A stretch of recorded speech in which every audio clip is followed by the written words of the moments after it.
Ndewo na ụmụnne, ụbọchị ụka ọma. Igbo Class World Igbo anyị abịa. Biko nu, o nwee ihe anyị ga-agwa unu. O nwee nwanne anyị nwoke mụ na ya nọ. O nwee ihe ọ siri ka ọ gwa unu maka mba Bahrain, maka ndị na-achọ ịga ebe ahụ. O nwee akụkọ unu ji gaa mụta ihe.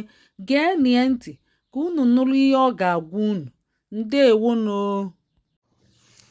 Igbo anyị abịa na Igbo Class. Ekene m kedu ka anyị mere. Lọla asị m ka m ji ohere a wee nyetụ gị ofu ife ma ọ bụ ịbụọ nkọwa gbasalụ ofu kọntrị. Obere ife m nwetara idea mmatụ gbasalụ kọntrị a na-akpọ Bahrain, Kingdom of Bahrain, nke dị na agbata obi ndị ha nwere agbata obi bụ ndị Saudi Arabia. Fancha niile so na kọntrị ndị a na-akpọ GCC kọntrị: Bahrain, Saudi Arabia, Dubai, Qatar, Oman. Kọntrị ise a fancha niile bụ ụmụnne ndị a na-akpọ GCC kọntrị, Arab kọntrị. Some will tell you Middle East. Ife nji wee chọọ ka m nye gị nkọwa gbasatụrụ ya bụ mmeji ofu bụ Kingdom of Bahrain na-emetụ aka na ụmụnne ndị ọzọ niile, maka na ọ na-abụ ndị be anyị nụ ego exchange rate ka ego Bahrain ha maọbụ ego Oman maọbụ ego Kuwait.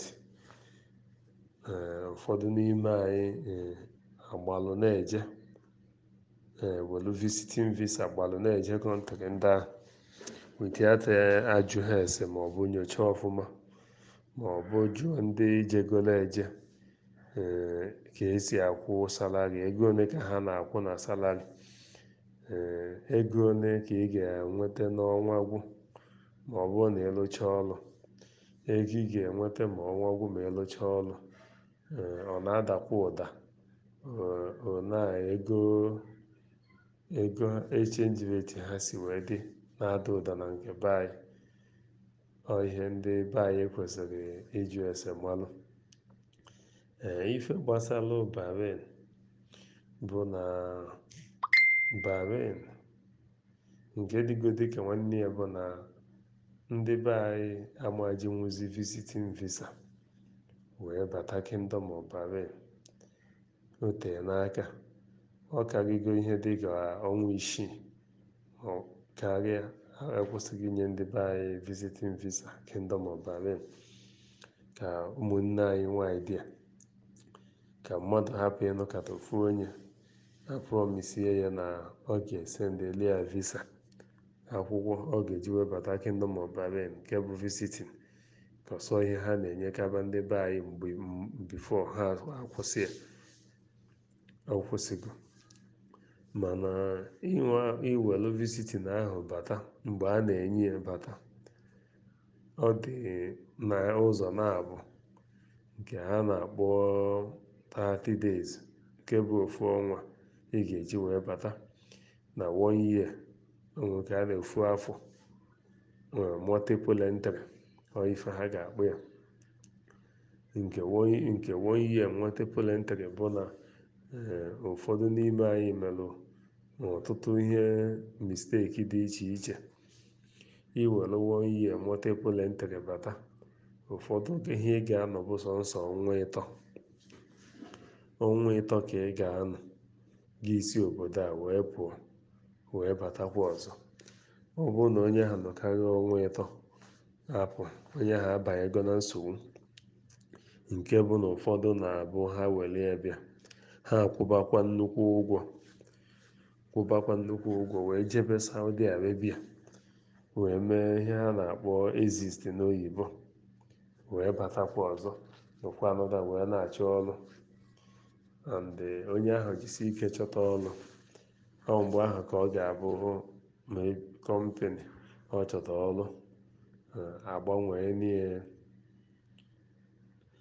the visa to nke eji alụ ụlọ a na-akpọ working visa. One ahụ kwa ka ọ dị na nke ofu ọnwa na visiting visa a na-ejikwa aba Bahrain. Iwelu visiting visa bata Bahrain wee chọba ọlụ chọta ọlụ,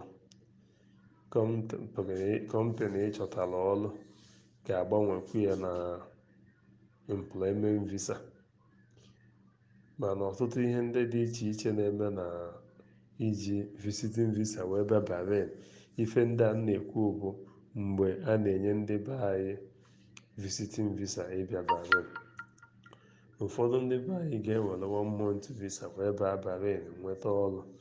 Ụfọdụ ndị ọjọọ ga-akpọrọ ha nwa ga-alụgide ọlụ, ha na-alụ ọlụ, ọ bụrụ na akwụkwọ ha 1 month ahụ mee expire, the company fụ na 1 month emee expire, ha agbahapụ onye ahụ. Mgbe ahụ ha akwụkwọ ha ga-emezi na onye ha nọdụ na nsogbu. And ihe ọzọ dịka nwanne ya bụ na ọlụ adịkabeghị na obodo a na-akpọ Bahrain because opelu mpe, obele obodo ka ọ bụ. Ibi ofu steeti na Nigeria ka Kingdom of Bahrain. Ịpụta ebe a, ndị juru ihe ndị na-akọntrolu ife niile a na-eme ya bụ ndị India. Kọmpani niile bụ ndị India, ụmụnne ha juru ya. Ebe a na-alụ ọrụ, kọmpani onye nwe dị ona ifu kọmpani ị ga-afụ na agwa gị na onye India nwunye, supervisor bụ onye India, HR bụ onye India. Ha nche niile na-akpọgota ụmụnne ha. Ọ na-esibere ndị be anyị ike bụ ndị Nigeria inweta ọrụ na Bahrain. Ndị ọ na-adịbala mfe, ọ na-adịla izi inweta ọrụ na Kingdom of Bahrain bụ ndị Kenya, ndị Cameroon, Uganda. Maka na o teela aka ha nwa ji bibe n'obodo a bụ Kingdom of Bahrain. O teela aka ụfọdụ ndị be anyị bibu ya mana ọ obele. And ihe ọzọ dịka nwanne ya bụ na ndị be anyị a na-enwe afọ ọjọọ. Emekwute okwu onye Naijiria ebe ị na-achọ ọrụ, agwaga na ndị be anyị na-anụ ọgụ, na ha na-anụ ọgụ, na-eji ịnụ ọgụ wee mara ndị be anyị. So biko anyị na-ayọ ka ụfọdụ ụmụnne anyị nwaanyị dị ya na gọọmenti Bahrain otega aka ha kwụsịrị inye ndị be anyị akwụkwọ 1 month ma ọ bụ nke a na-akpọ 6 months ma ọ bụ 1 year a na-eji abata Bahrain. Otega aka nso onye Naijiria ga-abata nwa ugwu ma ọ bụ na onye ahụ ji akwụkwọ eji alụ ọrụ, visiting visa, sorry, not visiting visa, employment visa. Ọsọ nsọ ya bụ onye ga-abatanwu Bahrain. And ụfọdụ n'ime ndị be anyị na-alụ ọrụ na Bahrain ga na-agwa gị na ego a na-akwụ na Bahrain opelu mpe. Nwa obere ego ha ga na-akwụ gị ma ebi ụmụ obere ọrụ pelu mpe nwere ike a na-akwụ gị ebe 100 BD, even ụfọdụ ga-akwa ekwu okwu 85 BD, ụfọdụ ga-ekwu okwu 90-95 BD. Idizie lọkị jisi ike nweta ndị ga-akwụ gị 120, 150, 160, 170 maọbụ 180 a ga-enweta. O nwere ndị na-alụ ụdị ọrụ a. Mana ụfọdụ bụzi ejenti. Efu na ndị ejenti bụ ndị HR, ndị na-etinye ndị mmadụ n'ọrụ, na-egbubiri ihe na ụgwọ ọnwa a na-akwụ ndị be anyị. Mgbe ahụ ego onye ahụ ga na-enweta epe mpe. Mgbe ahụ ego pelu mpe, ọnwa agwụ, bifo ọnwa agwụ, ego onye ahụ ga-eji na-eri ihe maọbụ na-eme expenses ndị ọzọ. Ofu ọnwa ị ga-eji wee tinye ịntanetị, ị ga-eji wee na-akpa nkata na-akparịta with ndị mmadụ, ga-egote nri na ihe ndị ọzọ niile. Ịfụ na ọ bụ na ọnwa gwụ na onye ahụ gbazie aka na ife ọ ga-esi pụtanwu bụ obere ife.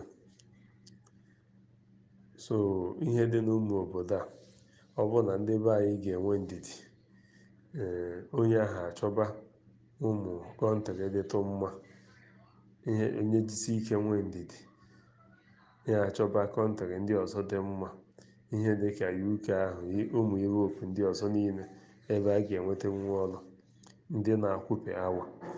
And n'obodo ndị a niile a na-ekwu okwu ya, ha nwa ada akwụpe awa. Ife ha na-akwụ ụgwọ ya bụ every month per month, ụbụghị per hour, uche na ego epelu mpe.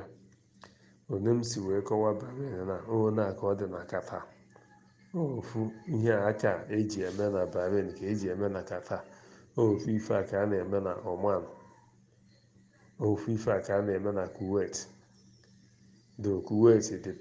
Kuwait dịtụ mma, abịa na ha dị GCC country ise mkpọrọ afa: Kuwait, Saudi Arabia, Oman, Dubai and this Bahrain. Kuwait ka tụfa ncha niile mma n'ọrụ, mana abịa n'ịkwụ ụgwọ ọnwa, ofu ife ka ha na-akwụ. Ego ha na-akwụ ndị be anyị pelu mpe. Ifu onye n'ụmụ obodo anyị ma na onye nwere ezigbo aka ọrụ, mebi ndị nwere ezigbo aka ọrụ dị mma, ma ọ bụ ihe dịka ndị nnukwute ego akwụkwọ nwere experience, nwere ife ọmụrụ, ọ na-enwe ike inwetenwu salari gbagotetụ nwa obere.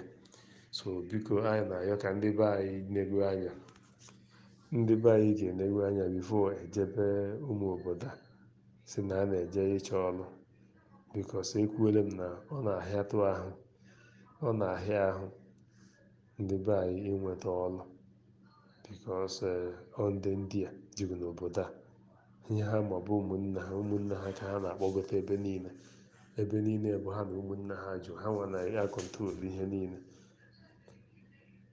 Biko, asị m ka m kọwaa onye m nwere ike, ọ bụkwa na o nwere ajụjụ ma ọ bụ ihe mgbagwoju anya ọzọ ndị ị chọrọ, ọ bụ na m nwere idea ya ma ọ bụ mma na-emekwana, mma agwakwa gị. Ngwa, daalụ. Ndewo ezigbote nwanne anyị nwoke, onye ihe ụmụnne ya na-emetụta n'obi. Daalụ rinne, ekenesie gị ike ka isi wee bịa kwuola anyị ka ndị na-amara onwe ike mata. Unu afụgonu ka o si gbatakwuru onye ọ dịzi mma aka sola onye nyafinye n'isi. Bikonu kesaelu na anyị a okwu a nwee ndị ọ ga-azọpụta, okwu a ga-azọ ndị ya. Gazielu unu, ka emesịa na ụmụnne tụsanụ ya.